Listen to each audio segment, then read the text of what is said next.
Assalamualaikum warahmatullahi wabarakatuh. Hello and good morning to my dear students.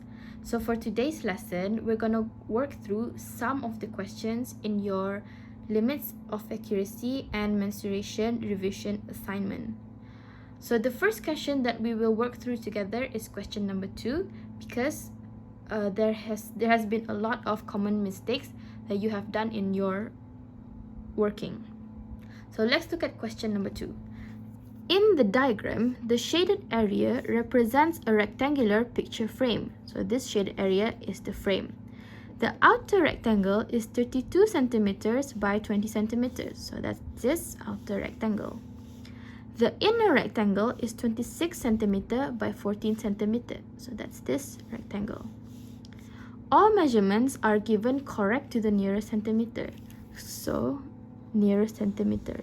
This will be important for you to answer the questions later.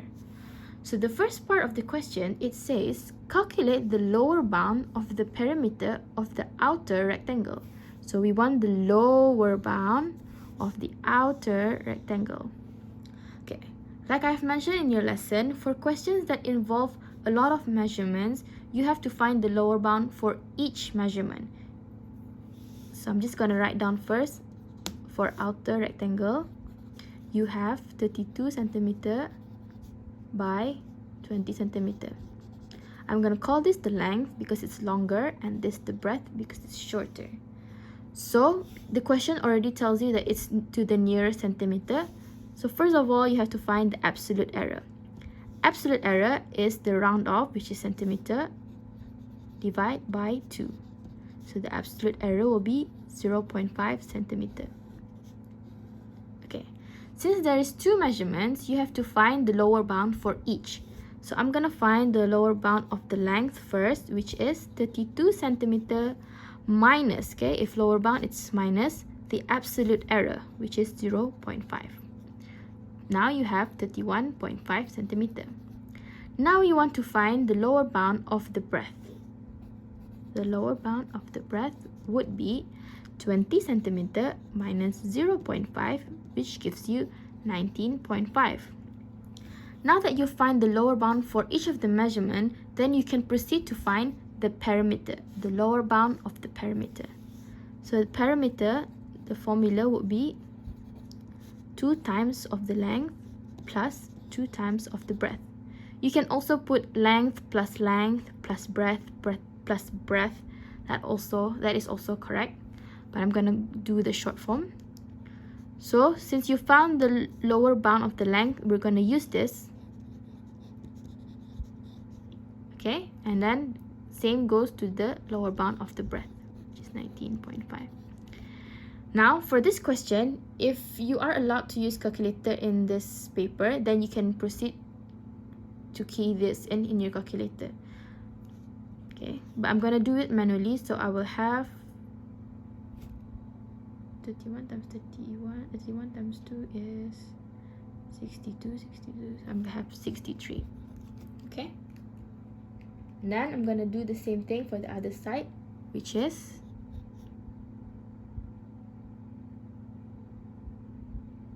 39.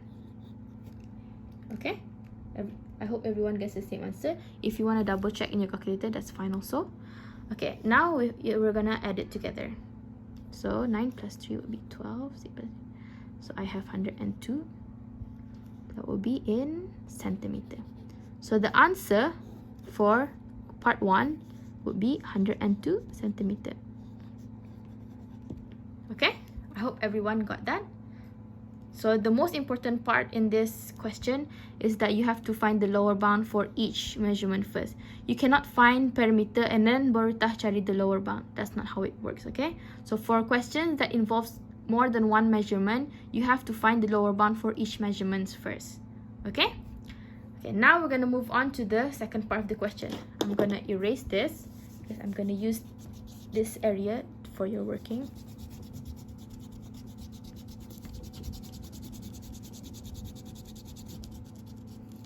Sorry, I shook the camera.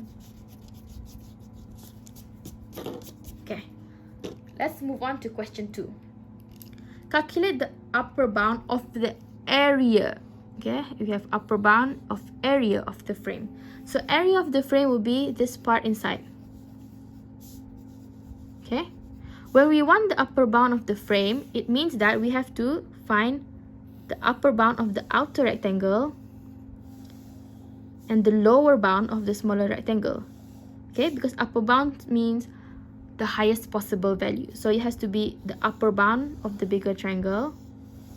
I'm gonna write that, upper bound of the outer, as well as the lower bound of the inner. Okay, because if you use upper bound for each rectangle, then you won't get the highest possible value of the area. So it has to be the upper bound of the bigger area of the bigger rectangle and the lower bound of the smaller rectangle. If, let's say, if the question wants the lower bound of the area, then it will be the other way around. It will be the lower bound, I'm gonna write here, lower bound of the outer and the upper bound of the inner. I need to find lower bound of area, okay? Tapi the question wants upper, so you're gonna use the upper bound of the outer and the lower bound of the inner. Okay, I'm gonna erase this part. Okay, so for the outer rectangle, the upper bound of the length is 32 plus 0.5 will give you 32.5 centimeter, while the upper bound of the width of the breadth would be 20 plus 5 plus 0.5 would be 20.5 centimeter. Okay, meanwhile for the inner rectangle, it's 26 by 14, so you want the lower bound of the length. The lower bound of the length would be 26 minus 0.5 gives you 25.5 centimeter. As for the lower bound of the width of the breadth, it will be 14 minus 0.5, so you get 13.5 centimeter. Okay, so to find the area of the inner of the frame itself, it would be the area of outer frame or outer rectangle minus the area of the inner rectangle, right? Because you want the inside saja, so outside minus inner. So the area of the outer, like I said, you have to use the upper bound of the measurements, so it will be 32.5 times 20.5. Okay, and then minus the area of the inner rectangle, which is 25.5 times 13.5, which is what I found here. I'm gonna key this into my calculator. 32.5 times 20.5, I will get 666.25. Meanwhile, for this part, 25.5 times 13.5, I will get 344.25. You have to show clearly the areas that you have found, because this will give you 1 mark. This whole thing from here to here to here will give you 1 mark, while from here to here to here will give you another mark. And then once you've minus that, 0.25 minus 344.25, you will get 322. Since this is area, it will be centimeter square. Okay, I hope that is clear. So the answer for part 2 would be 322 centimeter square. So you have 3 marks in total, so it will be this value, 1 mark for this value, 1 mark for this value, and another mark for the final answer.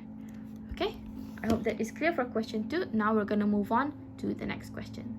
Okay, so now let's do question 3. Let's read it together. A fuel tank is a cylinder of diameter 1.8 meters. I'm gonna draw it so it's easier for me to imagine. Okay, sorry, my drawing is very ugly. The diameter is 1.8 meter. The tank holds 25,000 liters of fuel when full. That's not liter, that's length. Given that 1 meter cube is 1,000 liters, calculate the length of the cylinder. Okay, so for questions like this, they want you to find the length. So first of all, you have to write down the formula. So the tank holds 25,000 liter. This tells you that this is the volume. Okay, the capacity inside of an object is always the volume. So the volume of a cylinder would be pi r square h. You can write h, you can write L. Okay, so they want the answer in meters. So first of all, you have to convert 25,000 liter to meter. Okay, so it tells you 1 meter cube is 1,000 liter. Okay, so I'm gonna write 25,000 liter is x. Meanwhile, 1,000 liter is 1 meter cube. So I'm gonna cross multiply that. I'm gonna get x equals to 1 times 25,000 divided by 1,000. I missed a zero there. I'm gonna cancel. So I get 25 meter cube. Everyone clear with this section? I hope everyone is clear with that. Okay, so now I'm gonna use this.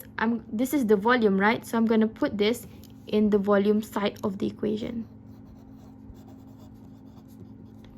Okay, and then pi is just pi that you can just key in your calculator later. Then the radius, you have the diameter. So radius is half of a diameter. So it will be 1.8 divided by 2. You can calculate that earlier. Square times h. So h is what you want to find, right? The length. So I'm going to put there L instead of h because it's length. Okay, now what you want to do is you want to make L the subject. You can either calculate it first or you can move everything to the other side first. Okay, I'm going to calculate it first. I'm going to put 25 equals to pi times 1.8 divided by 2 is 0.9. 0.9 square gives you 0.81 times L. And then both I'm going to move to the other side. 25 divided by pi equals to 0.81 times L. Then I'm going to move this one to the other side. I will get 25 divided by 0.81 pi equals to L. Okay. Now L it would equal to, just put this into your, just key this into your calculator. You're gonna get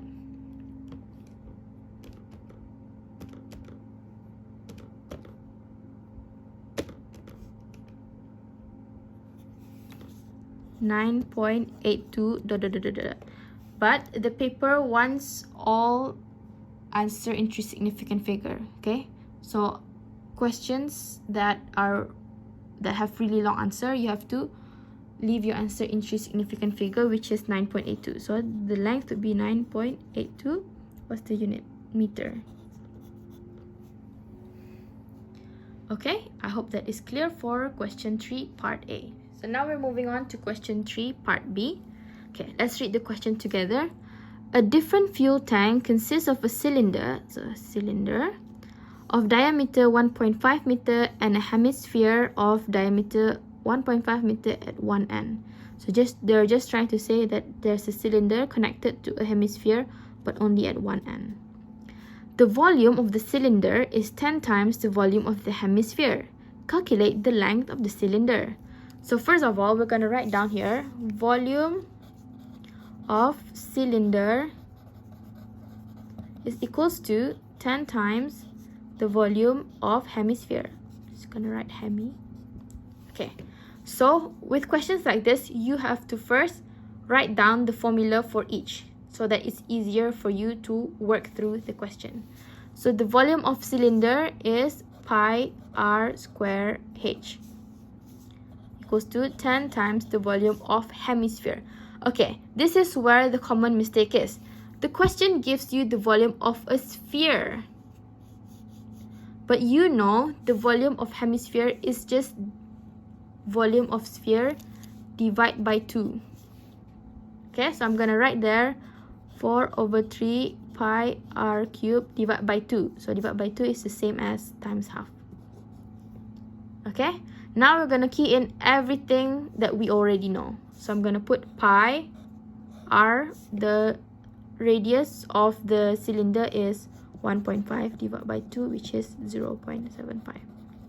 Okay, so I'm going to put 0.75 square, sorry, close bracket first, then vortex square, h. So h is what you want to find, right? Because it says calculate the length of the cylinder. And I'm going to key in everything. 10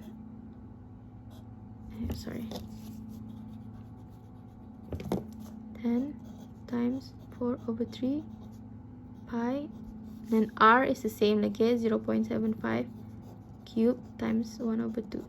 Okay, so I'm going to put this into my calculator. 0.75 square, I will get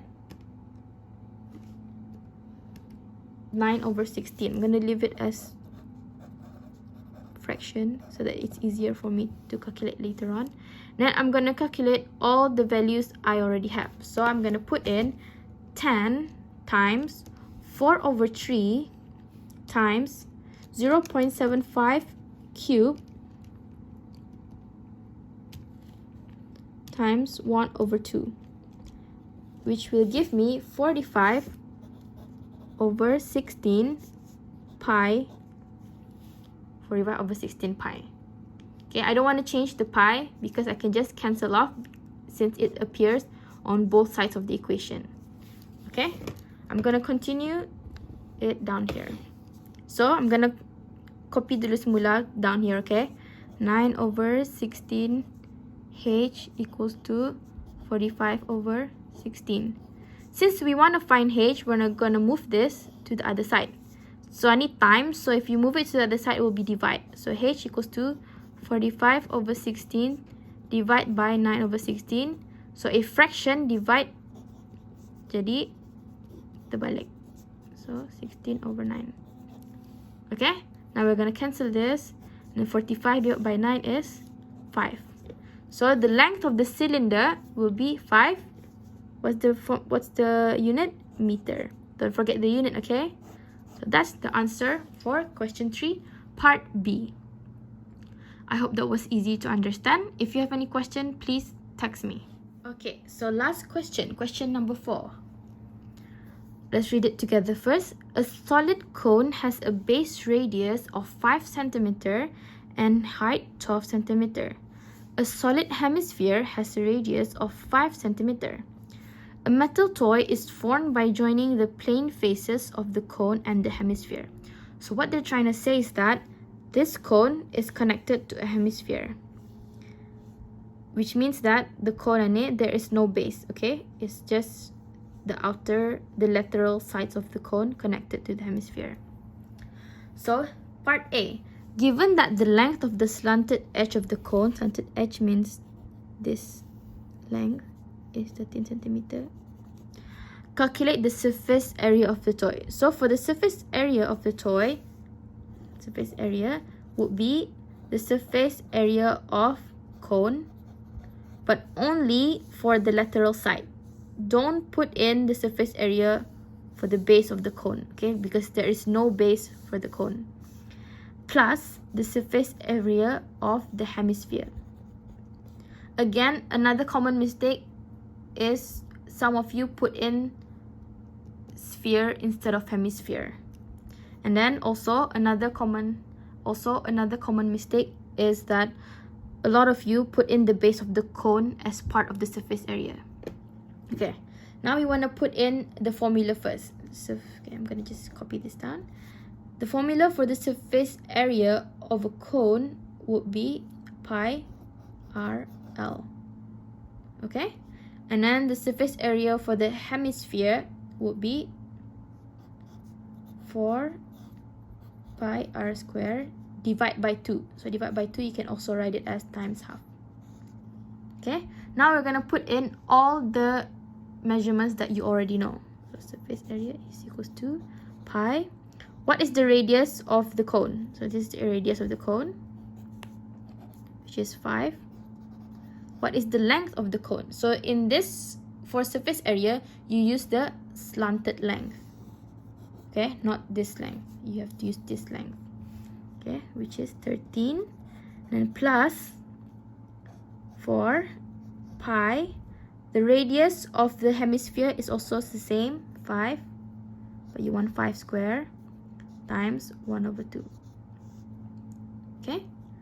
So when I key in this into my calculator, I will get 13 times 5 is 65 pi. Okay, I always bring down the pi first so that it's easier for me to key in into my calculator. Because if you use 3.1415 blah blah blah or 22 over 7, you will get a very long number here, a very long decimal point. So just bring down the pi. So for this part, I'm going to do the same thing. I'm going to put 4 times 5 square times half. Okay, I'm not going to put pi into my calculator because I am just going to bring it down. So I'm going to have 4 pi. 50 pi, sorry. And then when you add this together, you just add the 50 plus 65, you get 115 pi, since this is area, centimeter square. Or you can also leave your answer as 115 times pi, which is 361 centimeter square. Okay, this is rounded off to 3 significant figure. So that is the answer for part A. This is part A1. Okay? Now the second question, part A2. They want the volume of the toy. So the volume of the toy would be the volume of the cone plus the volume of the hemisphere. Again, I'm going to write down the formula for each first. So the volume of cone would be 1 over 3 times base area times height, plus the volume of the hemisphere would be 4 over 3 pi r cubed times half. Okay, now I'm going to put in everything I know. Okay, so the volume of the cone is 1 over 3 times the base area. Okay, so the base of a cone is always a circle. Okay, base area is pi r square times h. Okay, so for volume, you will use this h. Okay, because it's h, not L. So h would be 12. Plus 4 over 3. Pi r cubed would be pi. R would be 5 cubed times half. Okay, I'm going to continue at this corner. Okay, I'm going to put down tulis balik down here. 1 over 3 times pi r square is 5 square times 12 plus 4 over 3 pi 5 cubed times half. Okay, is that clear? Nampak kah? Okay, actually, you know what, I'm going to continue the other side sini. So I'm going to tulis balik what I wrote today.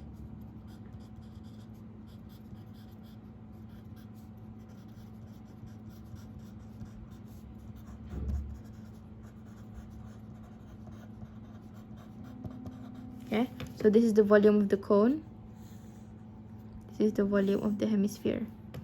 Okay, when I put that into my calculator, without the pi, will be 1 over 3 times 5 square times 12, which will give me 100 pi, plus 4 over 3 times 5 cubed times 1 over 2, which will give me 250 over 3 pi. Now when I add this together, I will get 550 over 3 pi. You can either leave your answer like this, which will give you centimeter cube, or you can change it to decimal times the pi. You will have 576 centimeter cube. Okay, I'm going to show you the whole thing. Okay, you can screenshot here or whatever if you want to do it slowly.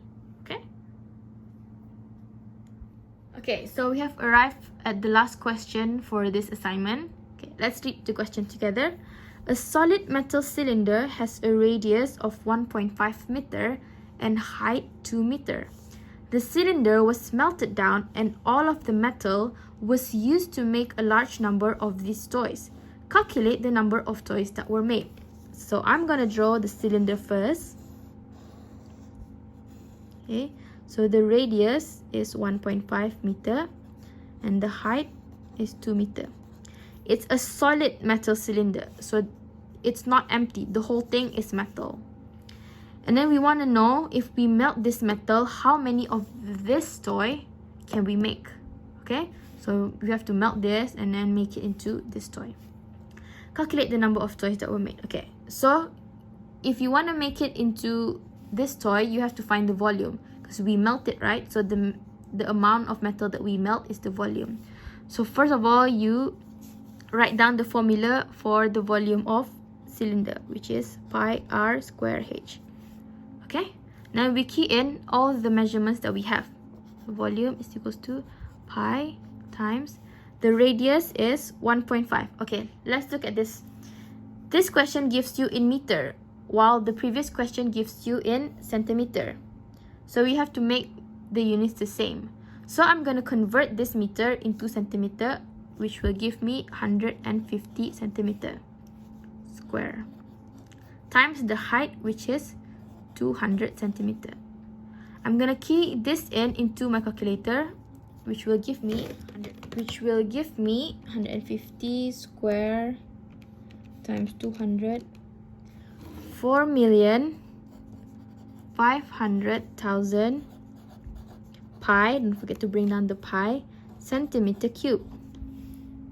Okay, so if I want to find the number of toys that I can make with this volume, I'm going to use this volume divided by this volume.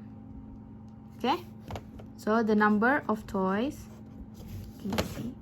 Let me just adjust the camera. The number of toys would be 4,500,000 pi divided by 576, which is what we have found in the previous question. Okay, the volume of one toy. This is for one toy. We want to find how many toys can be made. So again, I'm just gonna key this in into my calculator. 4 million times pi divided by 576, which will give me 24,543 toys. Okay, if your calculator gives you a decimal point, then you will have to get rid of the decimal point, because you cannot make half of a toy. They want to know how many toys.